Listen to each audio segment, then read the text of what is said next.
మేమిద్దరం అన్నదమ్ములం కలిసి నియోజకవర్గ అభివృద్ధికి సహకరిస్తాం. ఎంపీ ఎమ్మెల్యే మంగుంట గ్రామంలో అభివృద్ధి కార్యక్రమాలను ప్రారంభించిన ఎంపీ ఎమ్మెల్యే చిత్తూరు జిల్లా గంగాధర నెల్లూరు నియోజకవర్గం ఎస్ఆర్పురం మండలం మంగుంట గ్రామంలో 28 లక్షల ఎంపీ నిధులతో చేసిన పలు అభివృద్ధి కార్యక్రమాల ప్రారంభోత్సవ కార్యక్రమానికి చిత్తూరు ఎంపీ దగ్గుమళ్ల ప్రసాదరావు, ప్రభుత్వ whip GD Nellore MLA doctor VM Thomas ముఖ్య అతిథులుగా హాజరై ప్రారంభించారు. ఈ సందర్భంగా మీడియా సమావేశం నిర్వహించారు. వారు మాట్లాడుతూ ప్రజల సంక్షేమానికి కూటమి ప్రభుత్వం వెనకాడదని, ప్రజల సంక్షేమమే కూటమి ప్రభుత్వం లక్ష్యమని అన్నారు. ఎంపీ ఎమ్మెల్యే అను నేను ఇద్దరు అన్నదమ్ముళ్లమే. మా ఇద్దరి మధ్య ఏదో మనస్పర్ధలు ఉన్నాయని చెప్పడం హాస్యాస్పదంగా ఉందని అన్నారు. త్వరలోనే నియోజకవర్గంలో 2000 ఎకరాల్లో పరిశ్రమలు నెలకొల్పుతామని అన్నారు. ఈ కార్యక్రమంలో మండల అధ్యక్షుడు జయశంకర్ నాయుడు, ఎంపీడీఓ మోహన్ మురళి, తహసీల్దార్ లోకనాథం పిళ్ళై, ఏపీఓ లలిత, నియోజకవర్గ ఎస్సీ సెల్ అధ్యక్షులు గుండయ్య, జిల్లా కార్యదర్శి కోదండరావు యాదవ్, జిల్లా యాదవ సాధికార సమితి అధ్యక్షుడు Sridhar Yadav, retired SP PC Swamy, నాయకులు, కార్యకర్తలు పాల్గొన్నారు.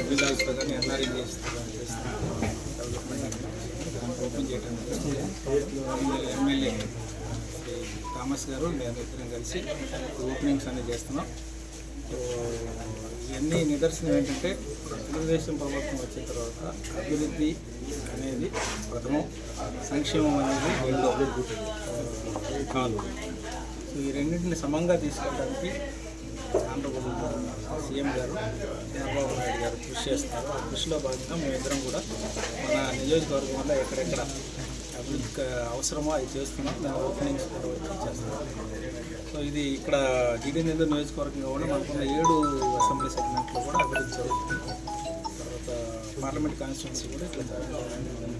సో ప్రధానంగా చెప్పడం ఏంటంటే అభివృద్ధి సంక్షేమం సమంగా వెళ్తుంది ఇక్కడ అనే విషయం మీ అందరికీ తెలియదు. Thank you. న్యూస్ పేపర్ వచ్చి మంచిగా ఏం మాట్లాడదు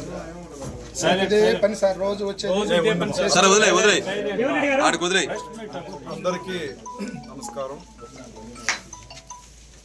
ఈరోజు మన ఎంపీ గారు దగ్గుమల్ల ప్రసాద్ అన్న జీడీ నెల్లూరు కాన్స్టిట్యున్సీకి విజిట్ చేయడం మా అందరికి కూడా చాలా ఆనందం. చాలా మంది ఏమనుకున్నారంటే నాకు అన్నకి ఏదో సంథింగ్ ఉందని ఊరికనే ఏమో రాసుకున్నారు. నేను అన్న ఒకటే, ఆయన బ్లడ్ నా బ్లడ్ ఒకటే, మేమిద్దరం ఒకటే. ఊరికే కొంతమంది మిమ్మల్ని ఎంటర్టైన్ చేయడానికి ఏమైనా రాయించుకోవచ్చు. ఎలాంటి విభేదాలు మాకు లేవు. మేమిద్దరు అన్నదమ్ములాగా ఉన్నాము. మీరు ఆల్రెడీ చెప్పారు కృష్ణార్జునలాగా ఉన్నారని చెప్పారు. అది 100% నిజం. ఇది అన్నకి ఇచ్చే గౌరవం.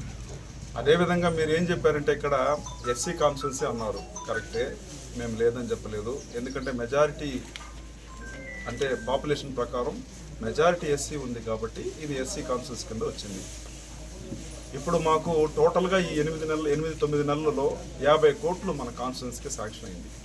ఇందులో 15 కోట్లు మీరు చెప్పారు కదా ఎస్సీ జరగలేదని చెప్పేసి, 15 కోట్లు ఎస్సీ కాలనీకి సీసీ రోడ్లు అన్నీ కూడా ఇవ్వడం జరిగింది. మీరు కావాలంటే కూడా మొత్తం డీటెయిల్ కూడా నేను చెప్తాను.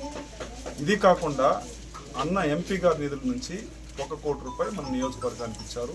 1 కోటి రూపాయల వరకు ఆల్రెడీ అర్థమైందా? మేమిద్దరు కూడా చదువుకున్న వాళ్ళము. ఆయన వృత్తిలో హై పీక్కి వెళ్ళాడు, నేను నా వృత్తిలో పీక్లో ఉన్నాను. మేమందరూ కూడా సేవ చేయడానికి మేము ఇక్కడికి వచ్చాము. ఇక్కడ ఏదో దోచేయాలని చెప్పేసో, ఇక్కడ వేరే ఏదో చేయాలని మేము రాలేదు. మేము అభివృద్ధి కోసమే వచ్చాము. దానికి నిదర్శనం ఏంటంటే ఈ 30 నుంచి 40 సంవత్సరాలుగా ఈ నియోజకవర్గానికి కానీ ఒక ఎస్సీ కాలనీకి ఒక ముఖ్యమంత్రి అడుగు పెట్టినట్టు దాఖలాలు లేవు, హిస్టరీనే లేదు. ఆ హిస్టరీని తిరగరాసింది మేమిద్దరమే.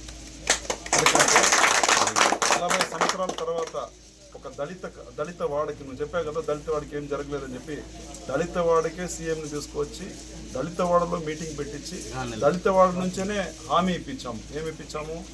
2000 ఎకరాలు ఇండస్ట్రియల్ పార్కు ఆన్ ద స్పాట్లో శాంక్షన్ చేసి కలెక్టర్ గారికి ఆదేశాలు ఇవ్వడం జరిగింది.